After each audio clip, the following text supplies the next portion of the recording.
शिवाजी पेठेतील एका तरुणावर 5 जून रोजी पाठलाग करून खुनी हल्ला झाला होता। त्यावेळी घाबरलेल्या तरुणानं जीव वाचवण्यासाठी इमारतीवरून उडी घेतली होती। या प्रकरणी ताब्यात घेतलेल्या 3 संशयितांची आज जुना राजवाडा पोलिसांनी धिंड काढली। शिवाय त्यांच्या परिवारासमोरच पोलिसी खाक्या दाखवण्यात आला। गांधी मैदान ते खरी कॉर्नर रोडवर 5 जून रोजी 7 तरुणांनी शिवाजी पेठेतील हर्षवर्धन मोरेचा पाठलाग करून खुनी हल्ला केला होता। रात्रीच्या वेळी शिवाजी पेठेतील खरी कॉर्नर परिसरात ही थरारक घटना घडली होती।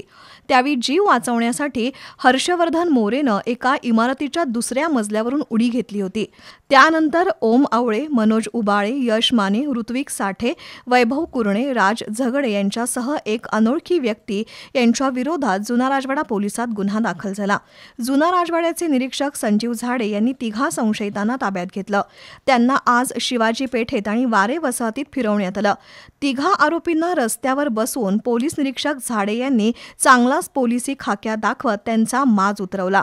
यावेळी काही स्थानिक नागरिकांनी सुद्धा गुन्हेगारीच्या विळख्यात अडकलेल्या तरुणाईला चांगलीच समज द्या असं सांगितलं।